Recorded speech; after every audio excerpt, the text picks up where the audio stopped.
And yes, ladies and gents, this is Radio Derb, on the air once again.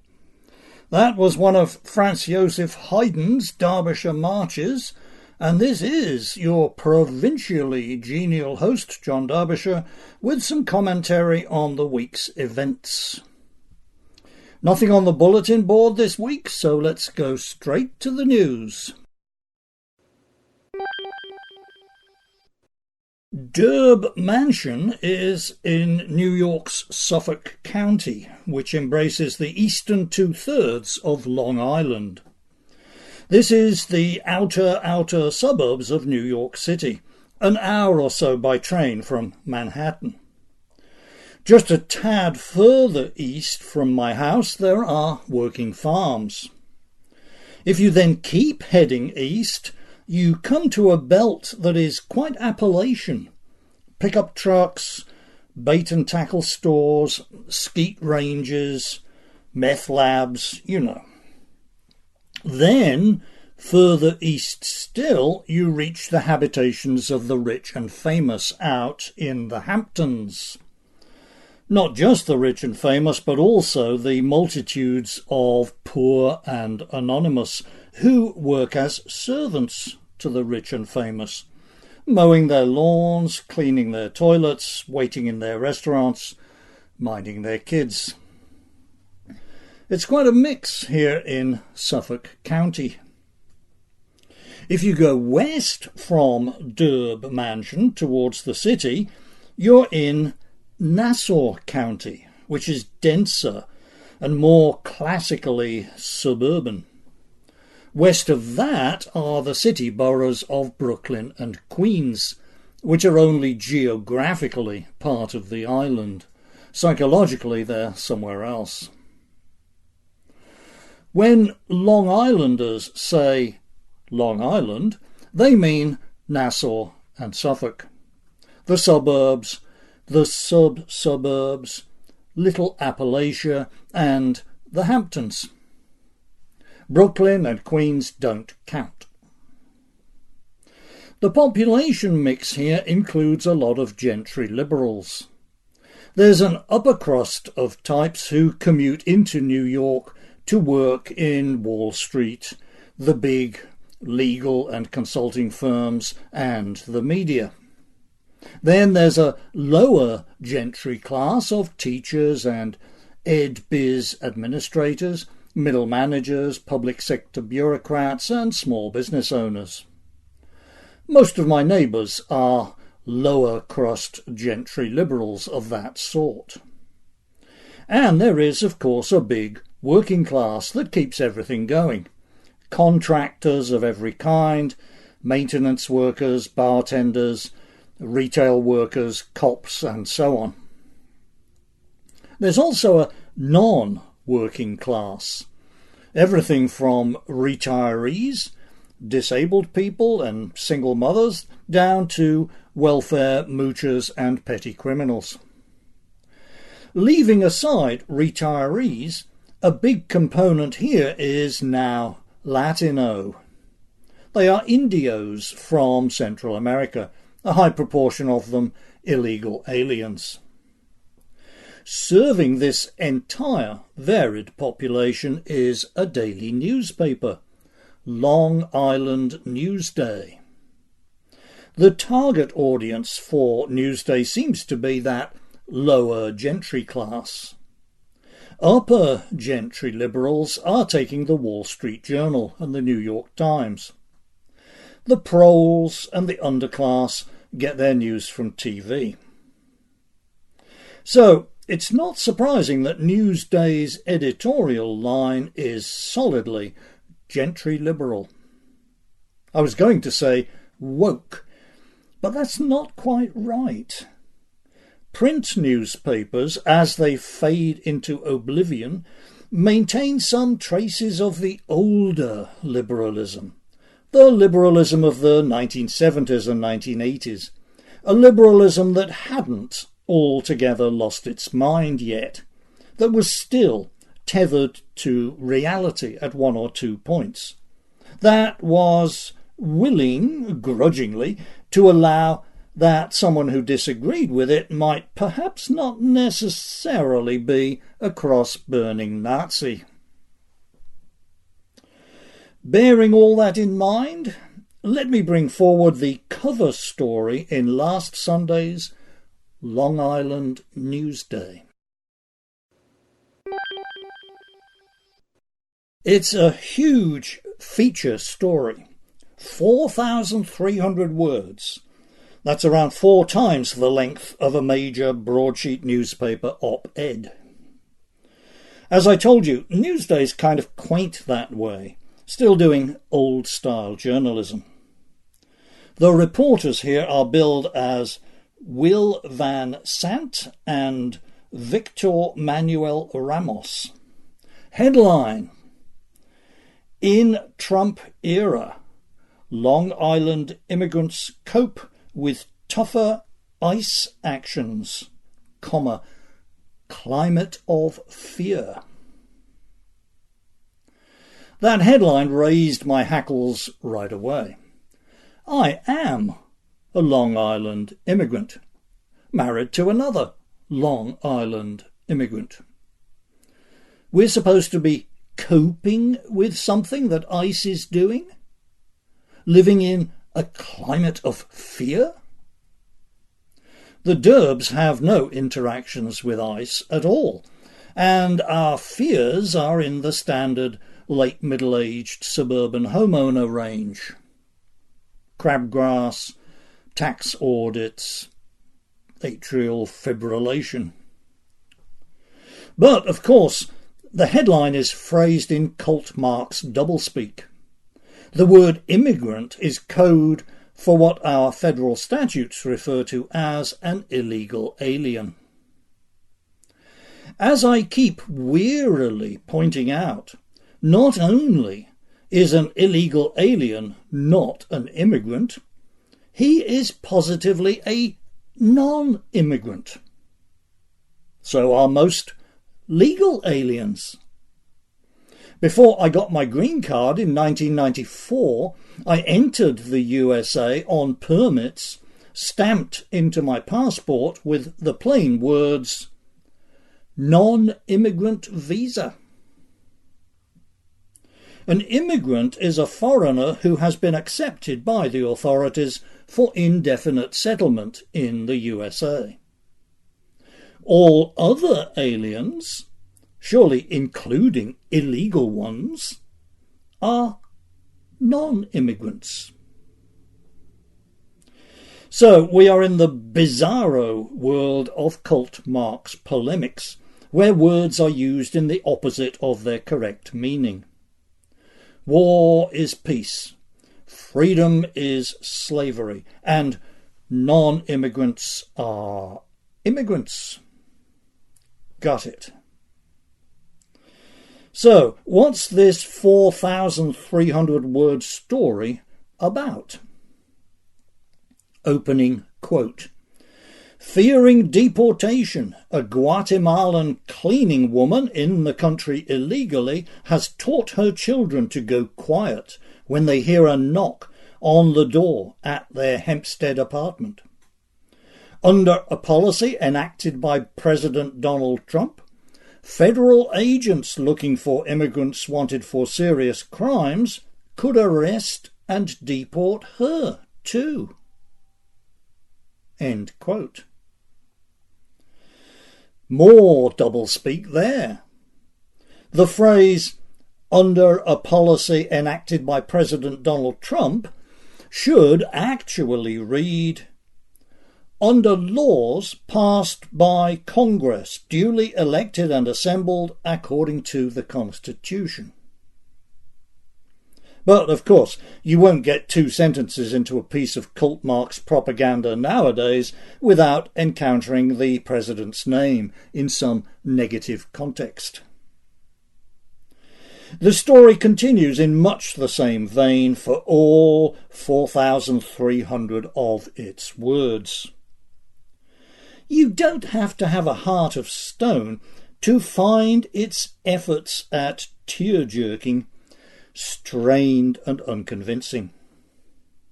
Quote, Many legal immigrants are afraid to register for benefits they are entitled to, such as food stamps and health insurance, because they live in households that include those without legal status.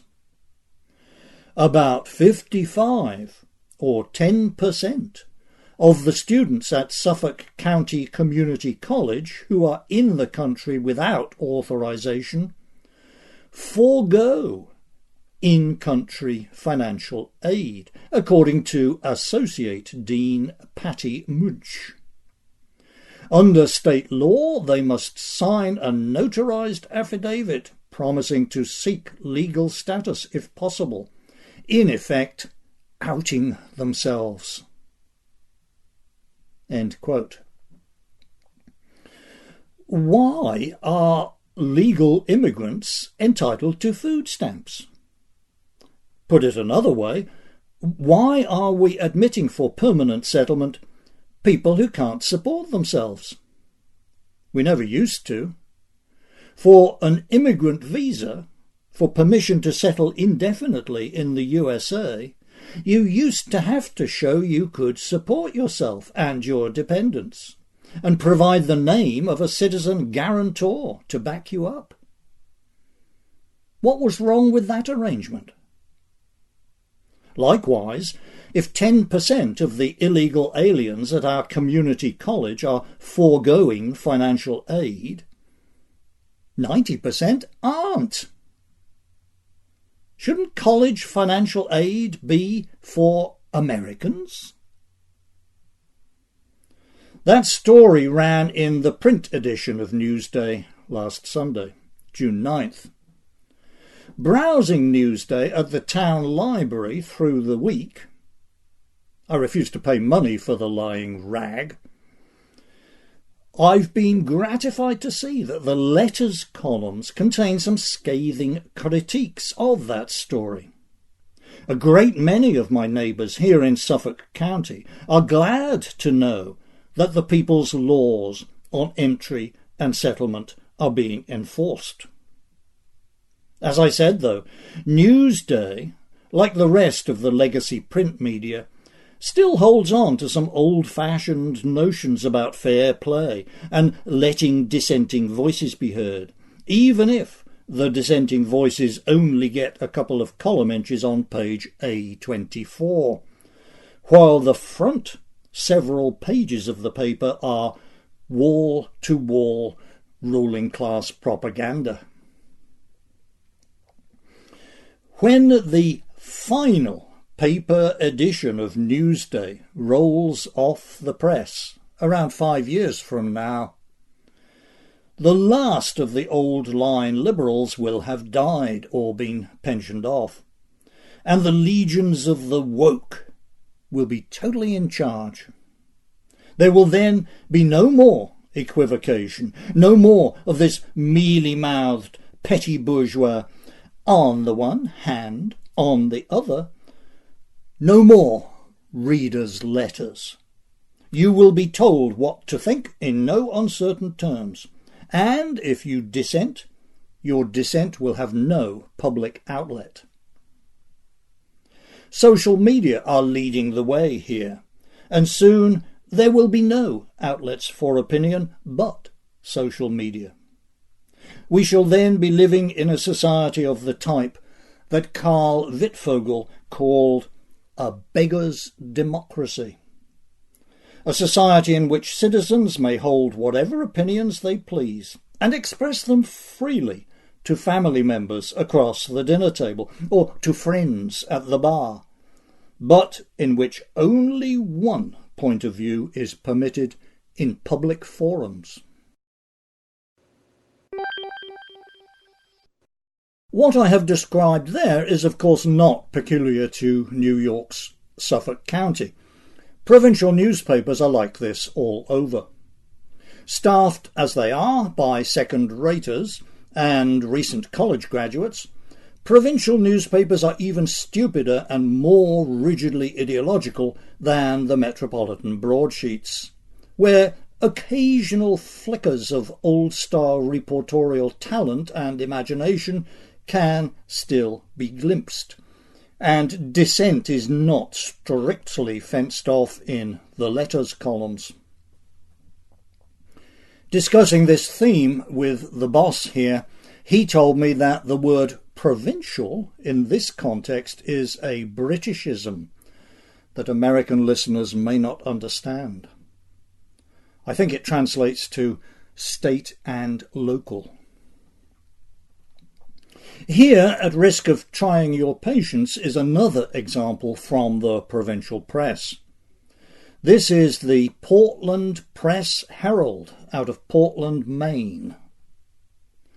Portland has gotten itself a reputation for hospitality to asylum seekers, which is to say, border jumpers and visa overstayers who have memorised enough of a hard luck story to get them past the perfunctory screening they're given by the authorities. We've been reporting on Portland for some years.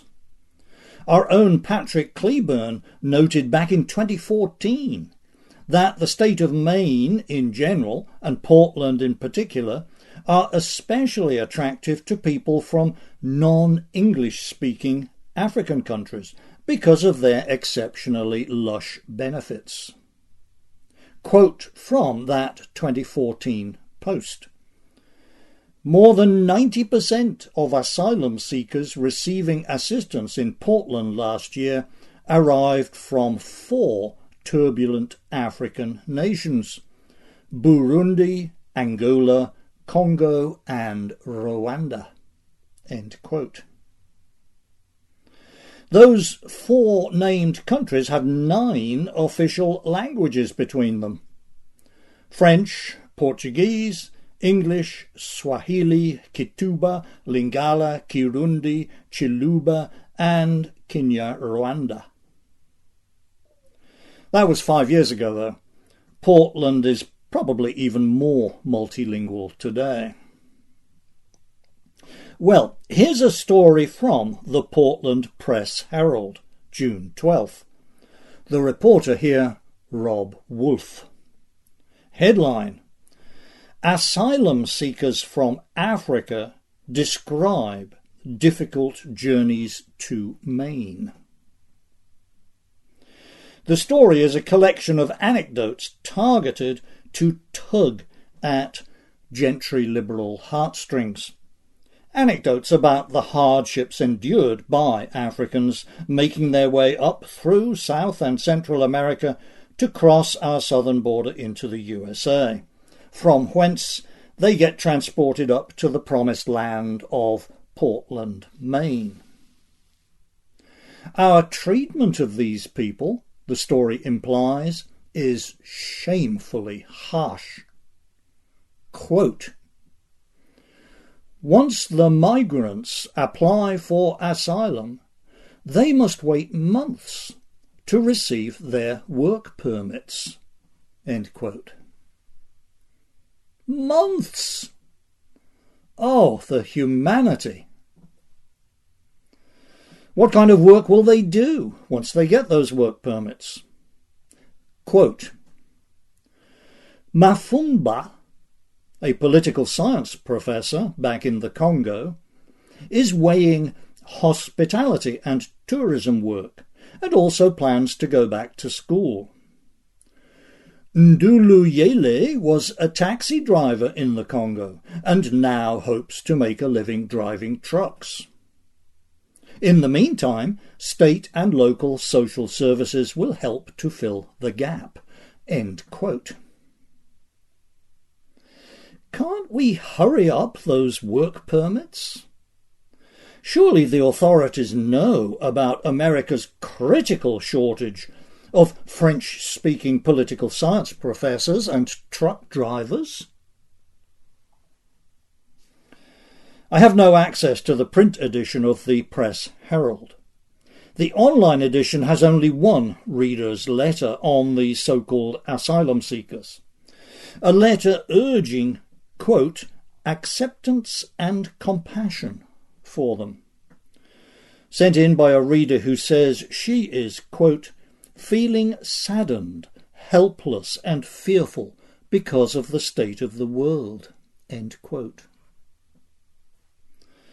I did notice, however, the weaselly little footnote to the online version of the story, added in italics at the end. Quote, "Comments are disabled on some stories about sensitive topics." End quote. You see that, or something like it, rather a lot now, where elite opinion is at odds with the views of the great unwashed. I predict you will see it more and more. Then, one day soon, there'll be no need for it, because everyone will have forgotten there was ever such a thing as a comment thread or a letters to the editor column. The beggar's democracy will have arrived. Here is a horror story from Mexico that has stuck in my mind. It's from 10 years ago, but I have no reason to think that Mexico is any different today. Mexico's president at the time, Felipe Calderón, was trying vigorously to suppress the criminal cartels that hold effective power over much of Mexican society. In one very successful operation, drug boss Arturo Beltran Leyva and 6 of his associates were killed in a raid by special forces from the Mexican Navy. Unfortunately, one of the sailors was also killed. He was the only fatality on the government side, and so the only one of the Navy men to have his name made public. Calderón, in fact, decided to declare him a national hero. The sailor was buried in his hometown with public honours. The Secretary of the Navy presented his grieving mother with the flag that had covered her son's coffin. Just hours after the funeral, cartel gunmen burst into the family's house and killed the sailor's mother, aunt, sister, and brother. That's Mexico. That's what the place is like. It's a narco state where criminals literally call the shots. Probably more so now than 10 years ago, given the huge profits being generated smuggling people up from Central America and fentanyl from China. That's the nation our president threatened with tariffs on May 29th if they didn't do something to stop the flow of Central Americans crossing Mexico up to our southern border. Responding to the threat, Mexico said they'd take care of the issue, whereupon, on June 7th, just 9 days after making this threat of tariffs, Trump withdrew it. There will be no tariffs after all. 7 days on from that, it's still not clear from news reports whether Mexico will, or even can, control the flow of Central Americans coming northward across Mexico's own southern border. There's been some positive reporting from the MSM, but scepticism from border enforcement veterans like Todd Bensman. Quote from Todd, June 13th, quote, "I don't think they're interested in stopping the traffic. They're in too close with the smugglers." End quote. As best I can figure, as Radio Derb goes to tape here, Trump got rolled. Not only by the Mexicans, but also by the congressional GOP, who, acting of course on behalf of the business lobbies who stuff their pockets, who were angrily opposed to the tariff threat. There is a naivety here, a gullibility, rooted in the notion that we are dealing with reasonable actors who think as we do, who hold laws and regulations and treaties in the same regard that we hold them, whose agreements and promises can be taken at face value. Mexico's not actually much like that. The ethos of the place is more in tune with the story I opened this segment with. That story of cold, murderous revenge by people who want it clearly understood that they are the real power holders, the real decision makers. And as bad as Mexico is, plenty of places are worse. The Central American nations themselves, Guatemala, El Salvador, Honduras, are way worse. They make Mexico look like Switzerland. The so-called governments of these places are just crime syndicates. Likewise with the African countries, who are now shipping their surplus populations to Portland, Maine. Our president knows this at some level, although he is oddly incapable of acting resolutely on his knowledge. He it was who, back in January last year, characterised black African nations with a term that I euphemised as outhouse countries. Trump was right. It was nothing but plain speaking. And outhouse countries, in this larger sense of countries where the language of law, agreements, rules and treaties means nothing, where it's just a mask for naked power, these outhouse countries where words mean nothing and brute power means everything, are by no means all squalid, inconsequential rat holes like Mexico, Guatemala and Congo.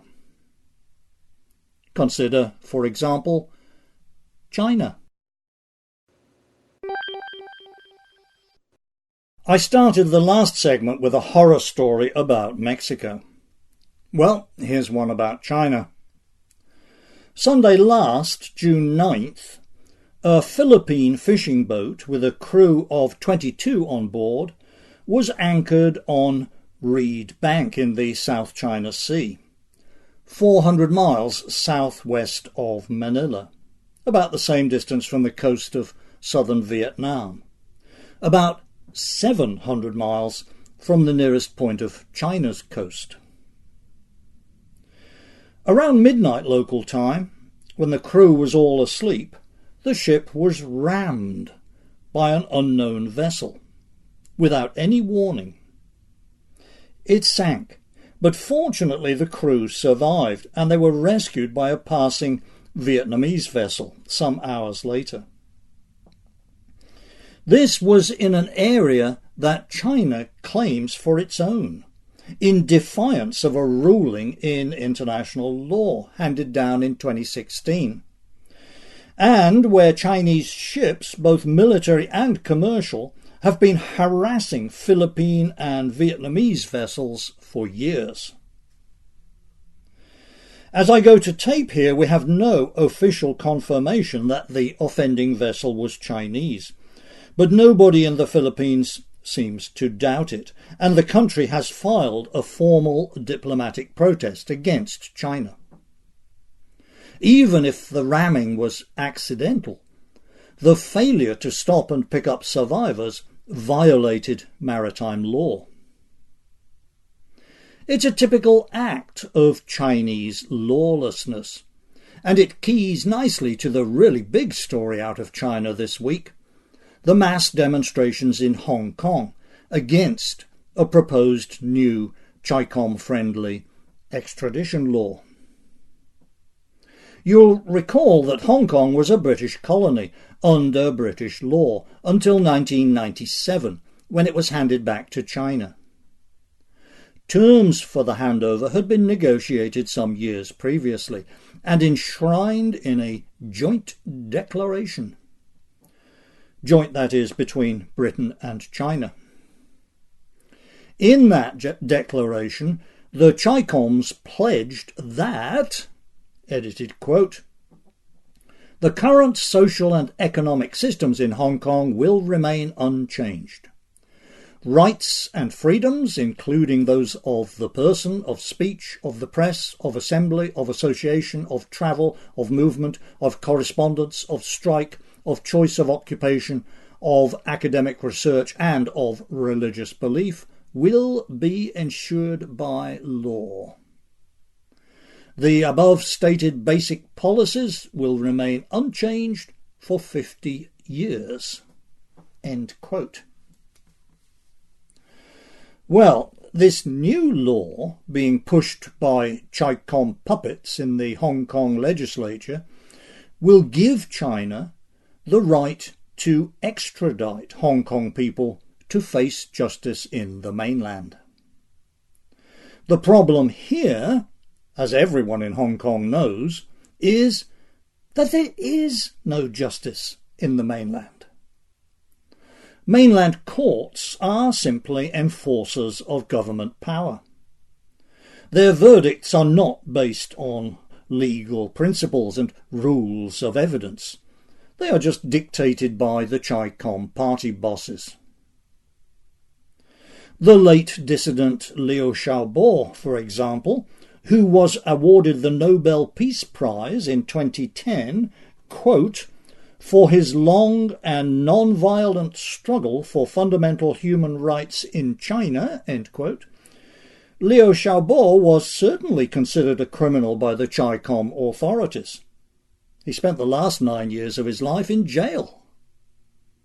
If he were alive today and resident in Hong Kong, he would have come under the scope of this new law. Hong Kongers like the liberties guaranteed to them under the joint declaration. They like the idea of impartial courts that are not just instruments of political power. That's what brought them out in the streets this week. Hundreds of thousands of them. By some estimates, 1 million. 1 in 7 of the entire population.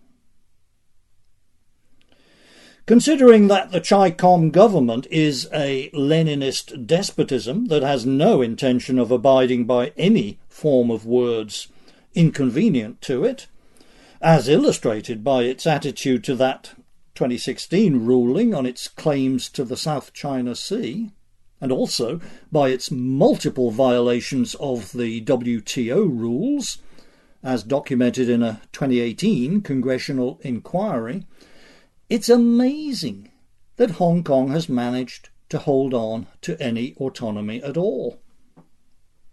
That it has is testimony to the fact that, next to power, the Chi-Coms love money.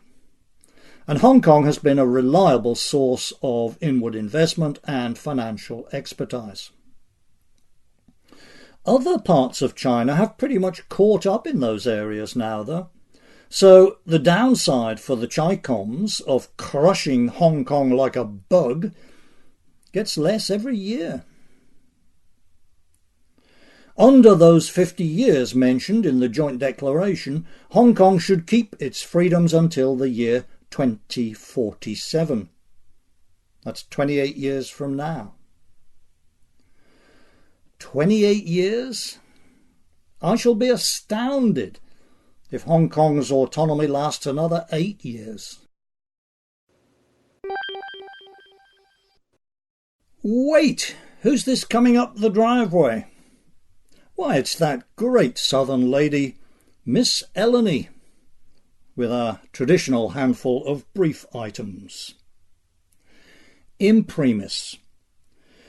I was remiss in not reporting last month's election result in India. Hindu nationalist Narendra Modi was the clear victor, increasing his party's representation in the country's parliament. India's a populous and important nation, and we don't pay as much attention to it as we should. Radio Derb will try to do better. In the meantime, on the demographic issue, Here's a little social experiment you can carry out for yourself. It was recommended to me by a Chinese friend, and I have field tested it a couple of times, with a positive result both times. Any time you find yourself in the company of a well-educated young person from India, casually slip the following question into your conversation. I have seen, somewhere or other, an estimate for the year when India's population will surpass China's. I can't remember what that year was, though. Do you, by chance, happen to know it? That's the question you ask. The answer comes back faster than a speeding bullet and loaded with pride. 2024. They all know it, and they're all pleased about it. Try it for yourself next time you're in company with an Indian. Item. In the annals of military history, the Soccer War of July 1969, fought between El Salvador and Honduras, has to rank high on the weirdness quotient. The war, which left several thousand people dead, was triggered by qualifying games for the 1970 Soccer World Cup. Well, history may be about to repeat itself. Get ready for the upcoming war between Turkey and Iceland. This conflict has also arisen from soccer rivalry. Qualifying rounds are being played for the 2020 European Championship. June 11th, Turkey was scheduled to play Iceland in Reykjavik, Iceland's capital.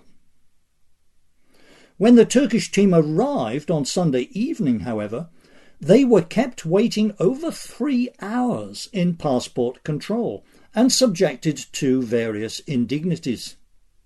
The worst was that an Icelandic official confronted Turkish team captain Emre Belözoğlu with a toilet brush, pretending it was a microphone. The government of Turkey was so outraged they issued a diplomatic protest note to Iceland. Troop mobilisations can't be far away. I'm glad to report that the game went ahead Tuesday evening regardless. Iceland beat Turkey 2-1. Centre-back Ragnar Sigurðsson scored both of Iceland's winning goals. Congratulations to him, and admiration to Iceland for their hitherto unsuspected prowess at psychological warfare. Let's hope it's not too late to prevent actual warfare. Item. In yet more negative news on the international relations front, a friendship sapling presented to the USA by French President Emmanuel Macron on his state visit last year, and planted on the White House lawn with appropriate ceremony by Macron and our own President Trump, the sapling has apparently died. What seems to have happened is that shortly after the ceremonial planting, this friendship sapling was uprooted and placed in quarantine, as is required by customs regulations for all living organisms imported into the USA. The quarantine was too harsh somehow, and the poor sapling perished. As a multitude of readers noted on the comment threads attached to this news story, It seems odd that presidential saplings are treated so strictly, while hundreds of people from Ebola-afflicted African countries are waved in across our borders and given free plane tickets to Portland, Maine. Perhaps someone should ask our president about this at his next news conference. Item. Finally, hearty congratulations to the Gibson family of Oberlin, Ohio, proprietors of Gibson's Bakery in that town. The Gibsons won their libel case against Oberlin Liberal Arts College, a seething nest of fanatical social justice warrior administrators, faculty and students. 3 years ago, one of the Gibson family, who are all white, tried to remonstrate with a black Oberlin student who'd stolen a bottle of wine from the store. 2 of the black student's black friends came to his aid, and there were fisticuffs. Campus protests followed, with loud claims by students and faculty that the Gibsons were racist. The Gibsons brought a suit for libel, and they have now won it handsomely. Damages so far awarded add up to $44 million, plus attorney fees not yet determined. The numbers will certainly be reduced before we hear the last of this, but it's highly probable Oberlin College will end up paying several million to the Gibsons. Sadly, this won't be enough to bankrupt the filthy place, but it may have some salutary effect. One of 2 things should now happen. Either Netflix should produce a mini-series portraying this case as a ghastly miscarriage of justice, or Linda Fairstein, who prosecuted the Central Park 5 rapists, should get on the phone to the Gibson family attorneys and arrange a consultation. That's it, listeners. Thank you for your time and attention, and the usual apologies for being behind with email. As always, everything non-abusive gets carefully read and pondered, and, where suitable, plagiarised, always preserving your anonymity. I'm still feeling a bit lightheaded after the Whitsuntide revels, so here is something silly to play us out. Here is Graham Garden on the irredeemably silly British radio show I'm Sorry I Haven't a Clue, singing the words of the 1970s Roberta Flack classic, Killing Me Softly with His Song, to the tune of The Can-Can. There will be more from Radio Derb next week. Strumming my pain with his fingers, singing my life with his words, killing me softly with his song, killing me softly with his song, telling my whole life with his words, killing me softly with his song. I heard he sang a good song, I heard he had a style, and so I came to see him to listen for a while. And there he was, this young boy, a stranger to my eyes, strumming my pain with his fingers, singing my life with his words, killing me softly with his song, killing me softly with his song, telling my whole life with his words, killing me softly with his song. I felt all flushed with the fever, embarrassed by the crowd, felt my letters ready to run, strumming my pain with his fingers, singing my life with his words, killing me softly with his song, killing me softly with his song, telling my whole life with his words, killing me softly with his song.